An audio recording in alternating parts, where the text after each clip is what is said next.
Buenos días, estudiantes del diplomado Protagonismo y Pedagogía de la Ternura.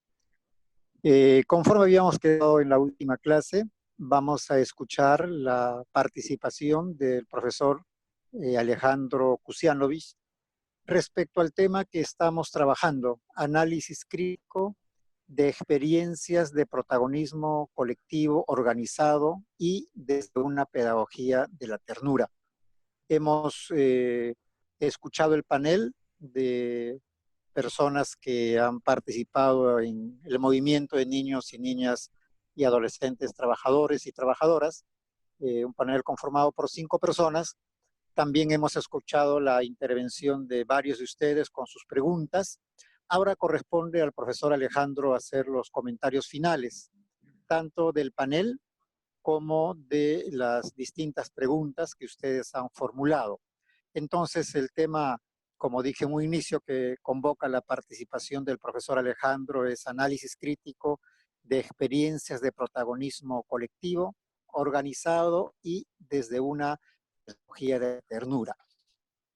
Alejandro tiene 20 a 25 minutos para responder las distintas preguntas y hacer algunos comentarios generales que puedan cerrar esta sesión. Bienvenido, profesor Alejandro. Nuevamente es un gusto tenerlo en este aula virtual y le invitamos entonces para que haga uso de la palabra. Muy bien, amigos, amigas, es un gusto siempre dirigirse a ustedes. En efecto, yo creo que la sesión última que tuvimos, había ahí un grupo de 5 jóvenes adultos, pero que vienen desde su infancia algunos o algunas y desde su adolescencia, vienen organizados, vienen intentando abrirse siempre a qué es lo que hay que hacer en esta sociedad para vivir mejores condiciones y en dignidad.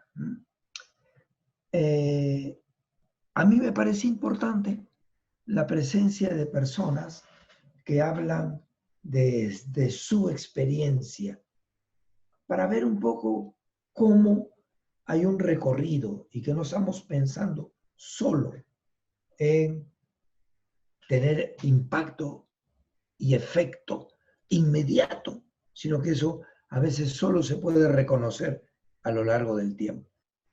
Y los compañeros y compañeras que se presentaron a dar su testimonio, no es porque son los más brillantes, los mejores, seleccionados para decir que ha habido éxito en lo que se hizo, no, no es así. Porque también podríamos haber hecho una reunión con chicos hoy adultos que están trabajando en talleres, que están metidos en un mercado y continúan haciendo ahí sus negocios. Para decir de que el éxito no está solamente en cuántos profesionales sacaron ustedes en estos años de trabajo con las organizaciones. La pregunta no va qué nivel de instrucción lograste, sino qué calidad de ser humano hemos logrado.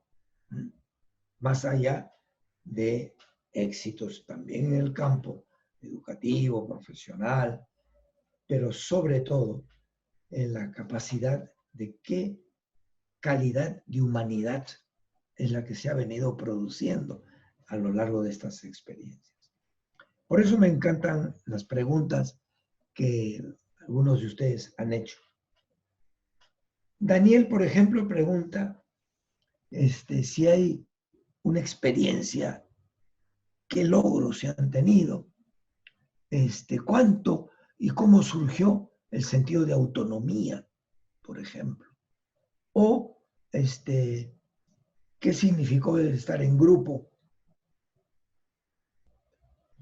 Entonces, plantea también, sería interesante ver qué mecanismos ayudaron a tener ese logro.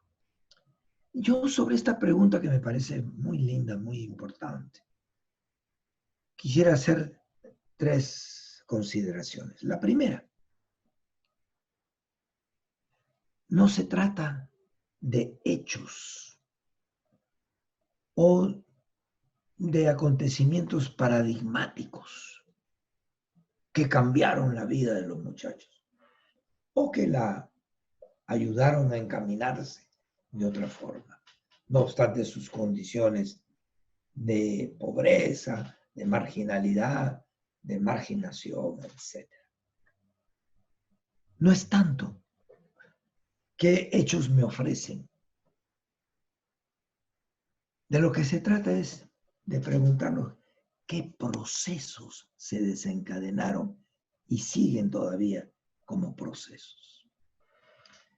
Yo entiendo que para nosotros es muy importante que a partir de las experiencias nos digan, ¿y cuál fue ese elemento mágico que permitió? Los hay a veces, sí.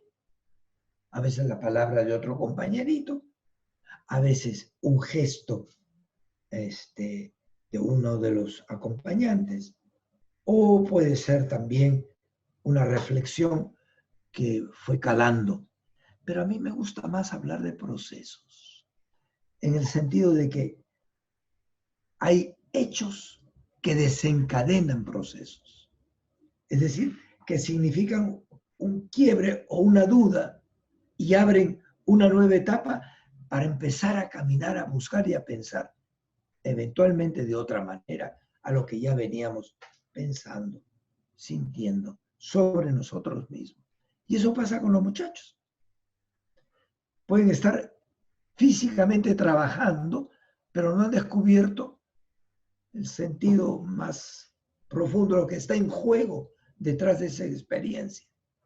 O llegan con los complejos que la sociedad le ha metido.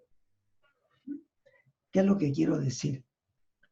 Los procesos nos permiten reconocer cómo no solamente el grupo avanza, sino cada miembro del grupo tiene su propio proceso al interior de un proceso más colectivo. Entonces, no es igual. A veces el grupo avanza más que algunos de los individuos que lo conforman. Y otras veces, yo diría, hay algunos de los miembros, chicos o chicas, que captan, rompen con cosas en el sentido positivo de romper y plantean cosas. Hay las dos cosas. Algunos que necesitan que el grupo sostenga su manera de ver y de pensar, y otros que necesitan que los que ya captaron la cuestión no juzguen a los demás, no los consideren que todavía no han madurado, sino que cómo hacemos para avanzar juntos y no para que se destaquen algunos. Ese es un poco el tema del liderazgo, ¿no? Ah, ya este es líder. Acá no. Aquí como colectivo, ¿qué queremos ser? Para nosotros, para nuestra familia, para nuestro barrio, para la sociedad. Y eso se descubre lentamente. La primera barrera está en cómo te miras a ti mismo con otros ojos. Y ahí, ¿cuál es el rol del adulto? Preguntaba también Daniel. Es una pregunta permanente. ¿Qué papel juegan o jugamos los no niños cuando acompañamos a niños, adolescentes, a jóvenes, ¿no? Yo creo que sí tenemos un papel, pero que no es el de llegar con una propuesta y decir, por aquí hay que caminar. No. No es que llegamos como a veces los profes, ¿no? Vamos a abordar hoy la siguiente unidad currículum. Ya está. ¿Dónde estén los muchachos? Eso es secundario. Yo tengo que cumplir. Entonces, el adulto, por eso, en las organizaciones lo llamábamos siempre colaborador. Alguien que colabora al proceso que ustedes están haciendo. O alguien que colabora a dar el play de honor para que ese proceso arranque.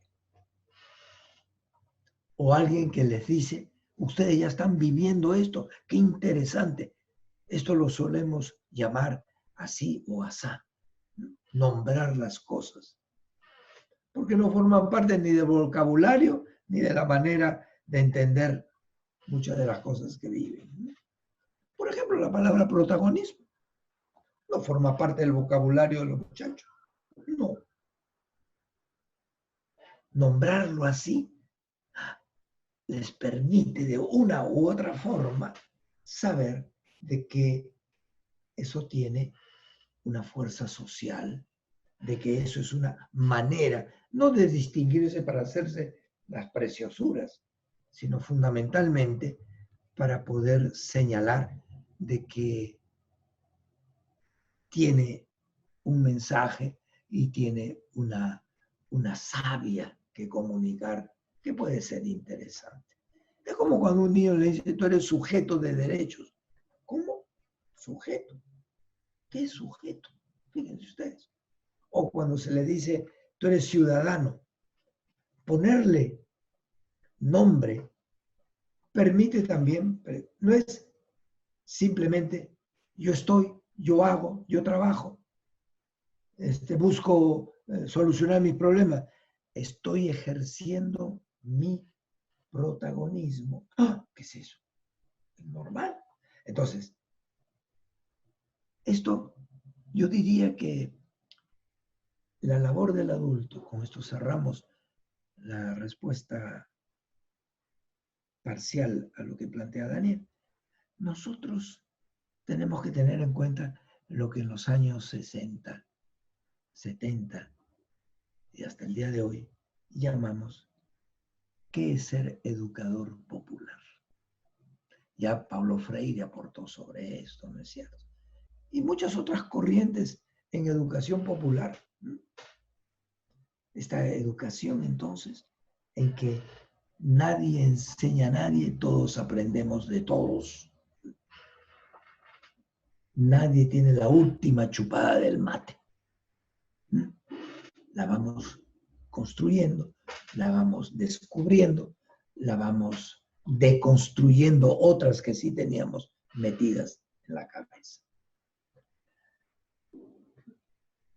Otra pregunta que surgió la planteó Abel, que me parece una pregunta también muy importante, porque se refiere a una cuestión especial y específica en la dimensión de género.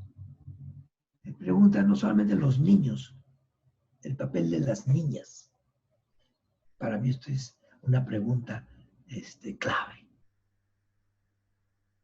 En las organizaciones no es tanto que se hable de feminismo, sino que en concreto hacen la experiencia de que las mujeres tienen ahí un rol propio, ni mejor ni peor, igual, y que a veces lo hacen mejor que los muchachos y otras veces no. Pero el tema de la niña, a ver, tomen en cuenta ustedes los 5 participantes. ¿Cuántos varones había? 1. Las otras 4 eran 3 muchachos. ¿Qué quiere decir? Que nunca se ha planteado un tema de cuotas paritarias, ¿no? Esta es una vieja experiencia, muy importante. El rol de las mujeres, sin entrar a discutir que hay otras corrientes de pensamiento, no. De hecho, tiene que hacer la experiencia de que varones y mujeres, niños y niñas, tienen que regirse por el respeto, por la capacidad de escucharse mutuamente, y que nadie es menos que el otro y que la otra. Entonces, esto de las niñas me parecía un tema que, sin embargo, hay que alimentar, hay que también empezar a darle fundamento, ¿no? A mí me ha tocado acompañar grupos de jóvenes, trabajadores, y todas las delegadas nacionales eran todas mujeres. Y entonces decíamos, ¿qué pasa con los varones? No, hemos elegido a quien nos parecía que podían cumplir bien con la tarea. No nos hemos fijado si era varón o mujer. Resultó mujeres, allá ellos. Pero en una relación de estímulo, no en una relación de ahora nos toca mandar a nosotras las mujeres porque siempre nos han mandado. No. Sin embargo, la pregunta me lleva a una cuestión que es puntual. No hay una buena sistematización que yo conozca a lo largo de todos estos años para ver cuánto se entendió de la importancia de ir acabando con esas culturas machistas. Porque puede ser que como organización, genial, pero vas a la casa y ahí hay una discriminación. Vas a la escuela y la vuelves a encontrar de inferioridad a la niña, a la adolescente. O puedes ir al municipio, por decirlo, ¿no? El ambiente continúa siendo un ambiente que requiere de una reflexión más exigente y de experiencias. Ahí vale lo que se planteaba en la primera pregunta, es decir, de experiencias de organizaciones donde no hay una norma que tiene que decir, si hay 3 niños, tiene que haber 3 niñas. Eso fue criticado en el año 94 en el encuentro internacional que tuvimos en Santa Cruz y donde había una compañera de Cuba que vino con 2 niños a ese evento. Cuando se dijo, no, paridad en el número de participantes. Y digo, ¿por qué? ¿Qué interesa? 3 contra 3. Si hay 3 niños, tiene que haber 3 adolescentes. Y si hay 3 mujeres, tiene que haber 3 varones. Eso puede ser una medida transitoria, pero no es ningún ideal. Eso hasta ahora. El 20% de los partidos, candidatos, tienen que ser mujeres. ¿Por qué el 20%? Ningún por ciento. Se elige con otro criterio. Lo que pasa es que siempre hemos creído que si la mujer era menos y menos, entonces había que poner medidas cuantitativas, vamos a llamarlo, para cambiar un modo de pensar y de hacer. Pero podemos tener paridad y no se supera los prejuicios que hay por detrás de una mirada del mundo macho frente al mundo de la mujer. Pero me parece bien interesante y requeriría quizás de un estudio mejor. Lina Castillo plantea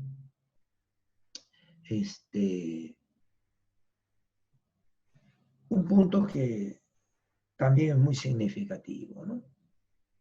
Ella dice, ¿y cómo han llegado a reconocerse como nats? Y es muy cierto. Muchos niños trabajadores trabajan, pero no se reconocen como trabajadores. Incluso en organismos internacionales hay una distinción. El niño que trabaja no es igual al niño trabajador, decimos nosotros. Que trabaja es una circunstancia. Ojalá que pronto acabe. Como cuando dice, un niño escolar ya va a acabar el colegio y deja de ser escolar. Fíjense ustedes.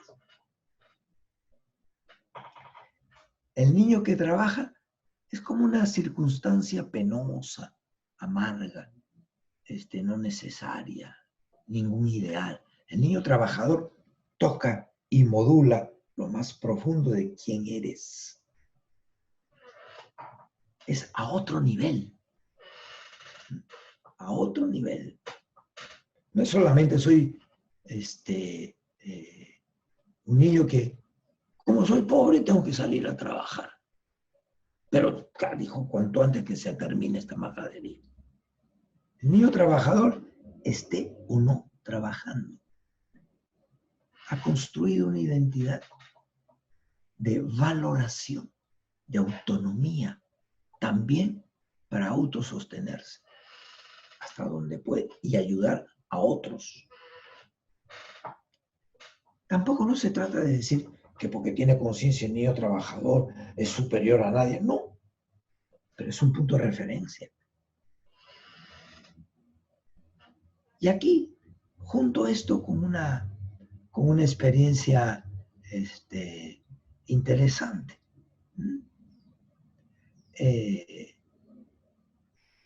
La narro después. ¿Por qué el llegar a reconocerse como niño trabajador no es algo que cae de fuera? Es decirle, ¿qué es lo que estás haciendo? Bueno, yo salgo a la calle algunas horas o trabajo aquí, etc. ¿Y qué significa? Porque el ambiente ha satanizado eso. El imaginario social es condenatorio. Eso no es un ideal para ser niño. Entonces, los chicos también, hoy día en la escuela, pregunten ustedes, ¿trabajan? No, yo no trabajo. Ni en tu casa, no ayudo. Es decir, está metido en uno mismo el hecho de trabajar. Oigan, yo estudiaba en el colegio Champañá, Miraflores. Terminaba la clase en la mañana, a mediodía salía disparado, corriendo a mi casa. Porque mi madre, para sobrevivir, trabajaba no existían fotocopiadoras en esa época, ¿no es cierto? Reproduciendo planos para la compañía de teléfonos del Perú. ¿Me reconocía yo como niño trabajador? No, para mí era ir a ayudar aprovechando el sol o la luz del mediodía, porque era todo un sistema que no les voy a contar ahorita. Entonces, miren ustedes, y decir, pero solo cuando uno entra a trabajar con los chicos dice, pero yo también trabajaba, pero nunca me definí en mi personalidad con ese rasgo. No nos pasa un montón. O un niño en el campo, no quiere ni que lo llame niño trabajador. Esto nos pasó en Puno. Trabajador no. Yo soy de aquí, de la comunidad. Y el que está en la comunidad y no colabora en las tareas y en las faenas que hay, pareciera que no es de la comunidad. Eso es normal. Soy un niño trabajador. Los niños campesinos no decían eso. En Macusán, no. Porque eso era parte de la vida. Era parte de su identidad de pertenencia, de colaborar, de ir siendo comunidad, siendo productivo junto con los demás. ¿Se dan cuenta que sí es importante esa pregunta que hace Dina Castillo entonces? Porque los niños hoy tienen conflicto consigo mismos para poder reconocerse como trabajadores, porque eso ya está instalado hasta en la norma y ante los proyectos y 12 de junio y abolición del trabajo. Yo no puedo ser los que deben ser abolidos, por decirlo de una manera, ¿no? En esa perspectiva, entonces, también pasa con los padres de familia. ¿Su hijo trabaja? No, porque si su hijo trabaja, es una pobretona o una explotadora de su hijo. Eso es lo que hay hoy día, de una u otra manera. Hasta que también los papás entienden que tienen que defender a su niño como niño trabajador. El movimiento ayuda a romper ese tipo de pensamiento, de subjetividad que crea dolor, amargura, sentido de inferioridad en el mundo de los padres o de las madres. Porque también se ha dicho, hay de los padres que manden a trabajar a sus hijos. Explotador. Hay otra pregunta de Kelly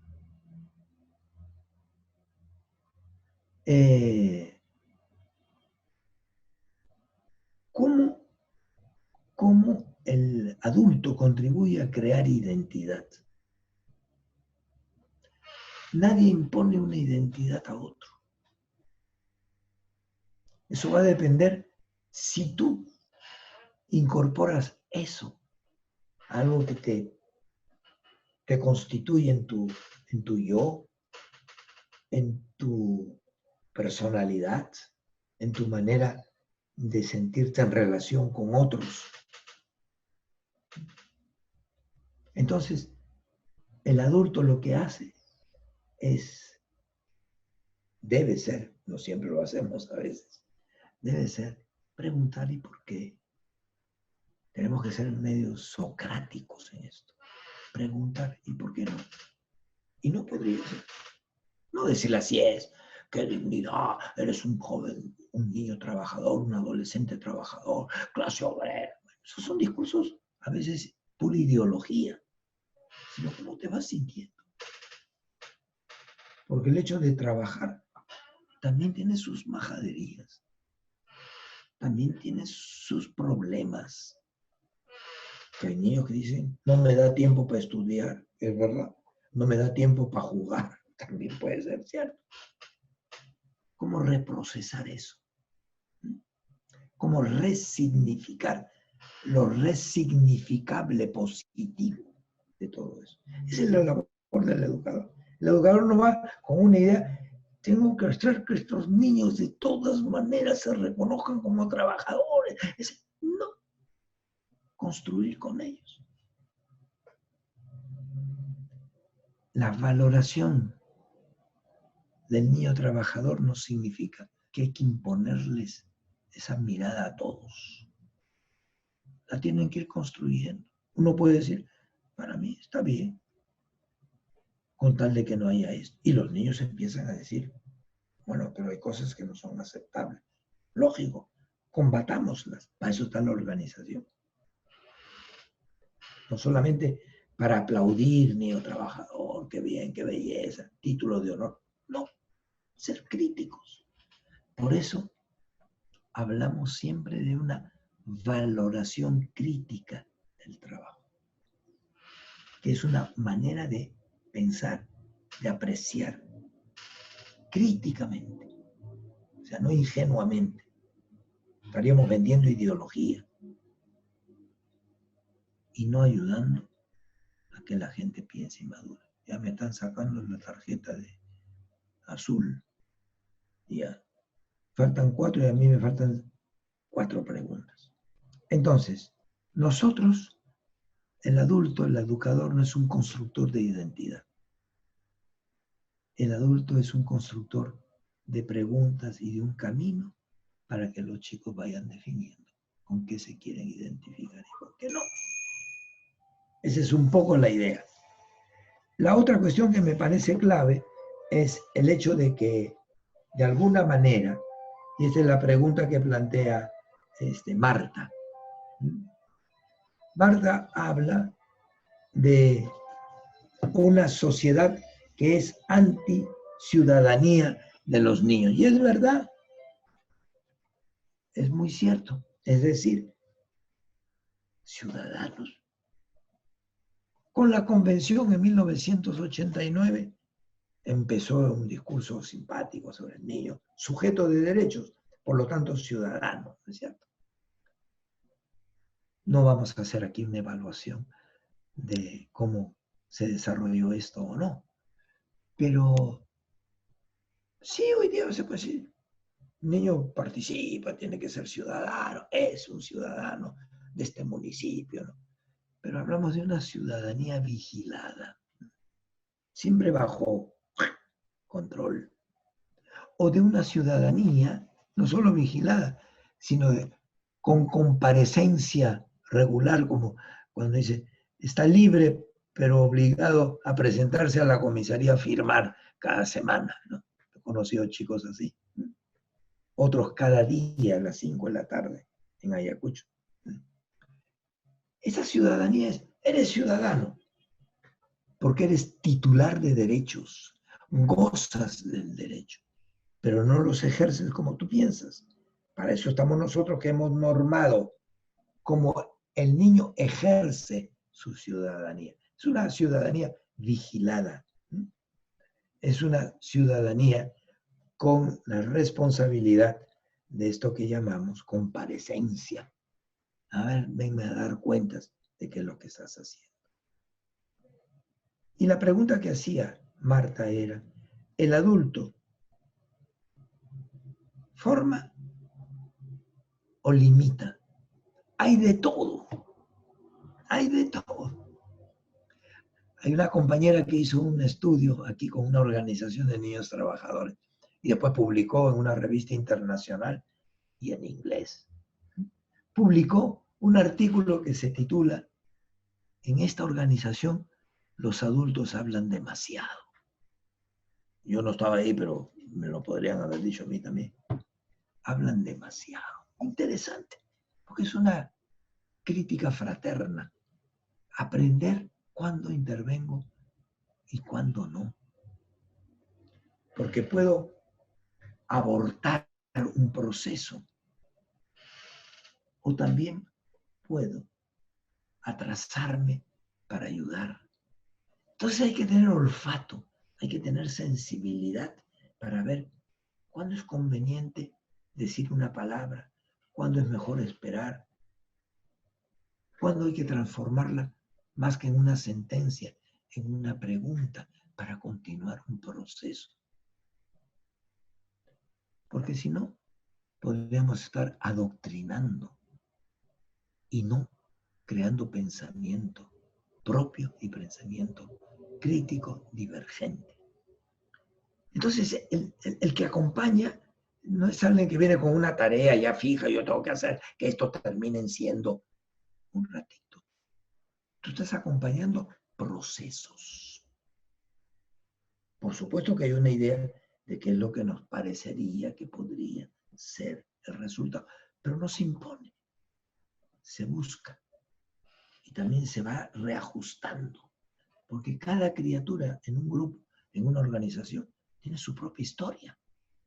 Estamos ahí, 15 niños, 15 historias distintas. Es como si el médico agarrara y dijera, a los 15 tomen todos tal pastilla.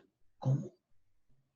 El diagnóstico, la medición de lo que cada cual va necesitando para avanzar en su vida como ciudadano, como ciudadana, supone ese respeto absoluto, también ese conocimiento de las condiciones de vida, de familiares, y que no siempre se comparten, es cierto. Cómo se crea un clima para que uno pueda hablar de lo que uno vive y de lo que uno siente. Y lo logran los chicos, sabiendo que ahí hay la exigencia, hay la exigencia de de lo que ahí se dice es sagrado, eso se respeta, eso de alguna manera tiene que ser así. Pero también, ¿qué es acompañar? Entonces, acompañar muchas veces significa, para algunos, que ellos hagan. Yo estoy ahí para que no se caigan, por decirlo de una manera, no se hagan daño. El acompañamiento no es simplemente una presencia. A mí me pasó una experiencia hace muchos años. Estoy hablando del año 65, con un grupo de jóvenes en la carretera central, kilómetro 40, en un barrio ahí. Ahí trabajaban.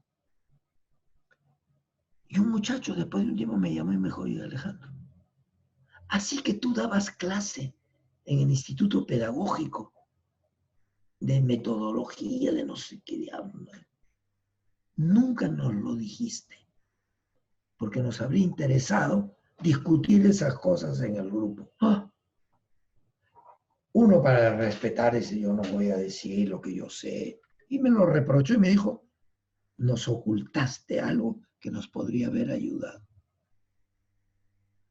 Entonces, uno tiene que ir aprendiendo cuándo dice, cuándo no dice, cómo lo dice, ¿En qué momento? No se trata de dejar de compartir lo que uno piensa, sino a atinar en cuándo lo hago, cómo lo hago, en qué contexto, en qué clima. Entonces, un colaborador no es solamente alguien que manipula o que, para no manipular no digo nada, escucho nomás. No es una pieza más. Pero acompañar no es sinónimo de vigilar, de controlar, de estar simplemente como el ojo clínico. Estará bien, que es lo que dicen los chiquillos a veces en la escuela. Está bien, profe. ¿Está bien o está mal? ¿Cómo lo ves tú? Entonces, el acompañamiento supone un clima. A veces contribuimos a que el proceso no se detenga y se dinamice. Y a veces hacemos que el proceso no tenga la celeridad o el ritmo necesario en las propias criaturas. Clara dice, ¿tendrán tiempo para jugar los niños que trabajan?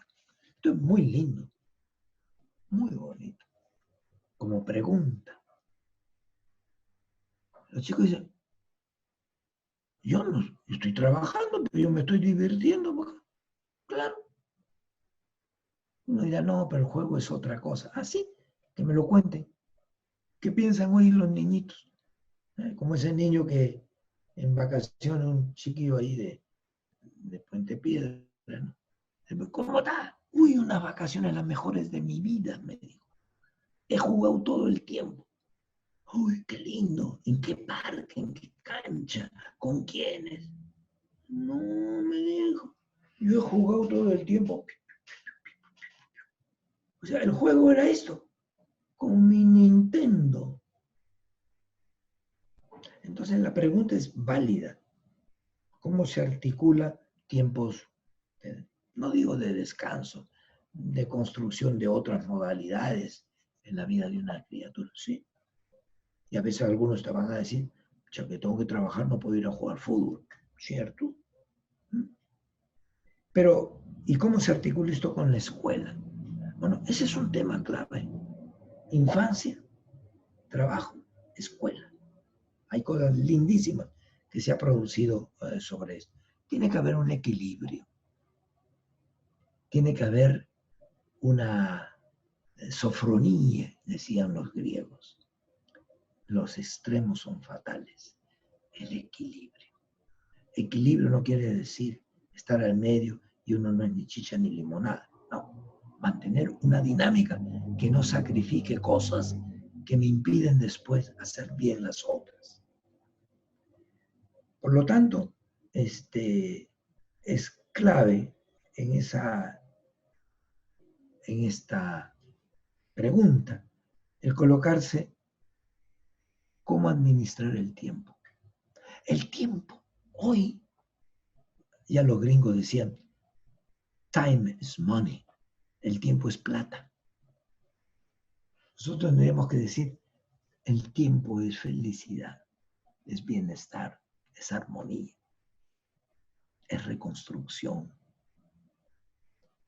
El tiempo, entonces, se da en la sociedad del presentismo aceleradísimo. Las cosas son hoy, no ya lo de ayer ya fue y lo de mañana ya veremos.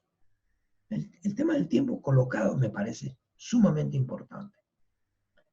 Por eso que algunas políticas erradicacionistas, abolicionistas, ¿qué es lo que nos plantean?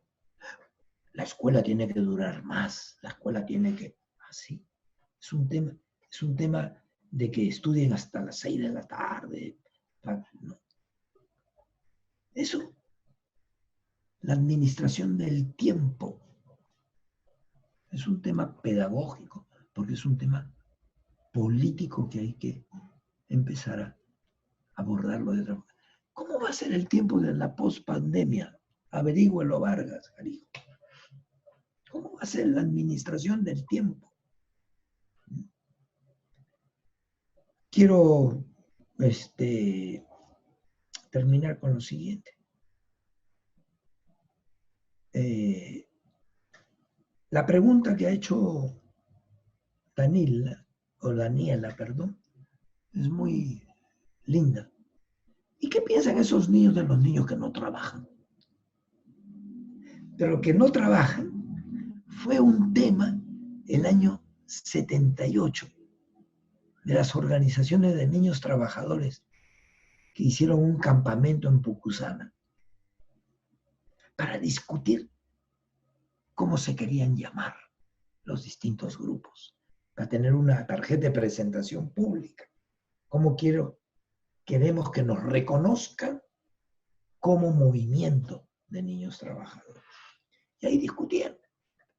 Y entre esas cosas salió niños trabajadores. Y unas chicas dijeron, un ratito, mis hermanitas no trabajan. ¿Y por qué no pueden ser parte del movimiento? Linda. Otros dijeron, yo trabajo, pero mi hermano, que no está trabajando todavía, no sale a trabajar, tiene otras cosas. Entonces ahí colocaron, somos un movimiento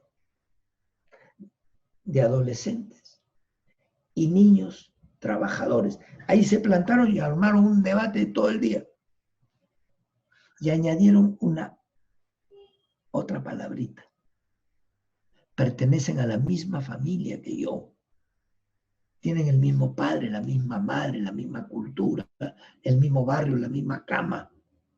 No pueden ser del movimiento, aunque no trabajen. El tema no era si están material y físicamente trabajando, sino que pertenecen a una sociedad en la que para vivir con autonomía hay que vivir trabajando y no esperando la mendicidad y las dádivas de los programas populistas asistencialistas. Y pusieron esa H. Son trabajadores o hijos de trabajadores, de familias trabajadoras, aunque no estemos físicamente cada uno trabajando en lo que llamamos trabajo. Entonces, sí me parece importante. Esto es desde el año 78, por eso que el Mantoc tiene esa H, hijos de obreros, de trabajadores, después pusieron uno de cristianos. Pero la pregunta yo la podría entender, la pregunta de Daniela, ¿y qué de los niños de otra clase social? ¿Qué es lo que estamos viviendo ahora con esta pandemia y lo que vamos a vivir cuando salgamos de esta majadería? Porque algunos niños y otros se multiplicarán los que saldrán a hacer algo para ganarse alguito. Esto también es importante. Porque de una u otra forma, esos que son de otro level, como dicen ahora los muchachos también, social, también tuvimos una experiencia lindísima con un niño, el Jimmy, de Ciudad de Dios, del mercado, y que venía a la escuela de niños trabajadores, que un día lo llevaron a los festejos de otra escuela muy de izquierda, muy linda esta escuelita. Y él fue. Y entonces le hicieron hablar y le preguntó, ¿en qué trabajan ustedes? Y ninguno trabajaba. Y el educador que lo acompañaba era Gianni Schibotto, célebre. Y le dijo, al salir de la escuela, cuando terminó el acto cultural, le dijo, Gianni, tú me has traído a un colegio de vagos. Ninguno trabaja de estos. Miren ustedes el concepto de vago. No trabajan, son vagos. Viven de lo que sus papás les dan. ¿Qué mérito hay? Estoy hablando de un retazo de un muchacho, el Jimmy, que le faltaban los dientes de acá, me acuerdo. Lindo. Entonces, miren ustedes, El niño trabaja y dice, no entiendo por qué esto no trabaja. Porque van a depender de su papá, de su mamá. Finalmente, se hizo una experiencia. Con los niños trabajadores yo les dije, vayan a invitar a las niñas del colegio Santa Úrsula, colegio a su madre, ¿no? Último level, ¿eh? Y las invitaron. En San Marcos se discutió con representantes de los gremios de empresarios del norte. Era un canadiense y un sueco que habían venido. Y ahí estaban las niñas, impecables. Y los chicos del movimiento, todos medio zarrapastrosos ahí, que decían, nos persiguen, hay programas hasta del gobierno, el niño no debe trabajar, etcétera, etcétera, etcétera. Y las chicas, ¿cómo? Esas blanquiñositas, impecables. ¿Quién nos puede negar que tenemos derecho a trabajar? Yo, dice, mi padre es empresario de tal cuestión. Él me podría mantener hasta que yo me muera. Tiene plata y nos da, pero yo trabajo haciendo cosas en madera y las vendemos porque yo quiero disponer de esos pequeños recursos que yo misma me he ganado. Eran niñas que habían ganado un concurso a nivel de América Latina de emprendimiento. Lindo. ¿Qué es lo que quiero decir? Los niños trabajadores no luchan solo por los niños trabajadores, por los derechos de todos los niños y niñas, al margen de tu condición social. Ese fue un ejemplo muy simpático, en un clima tanto académico como en un clima político, en que estos niños trabajadores después evaluamos eso. Y dijeron, qué interesante que estas chicas no quieren depender de sus padres que tienen un montón de plata. Quieren ser ellas mismas. Ahí está el protagonismo, fíjense ustedes. Y la capacidad de decir, déjennos crecer. No nos hagan dependientes. Otra cosa es que nos relacionemos en un clima en que podamos respetarnos, querernos y madurar juntos. Bueno, esas serían algunas de mis reacciones frente a estas lindas preguntas que agradezco de todas maneras. Gracias.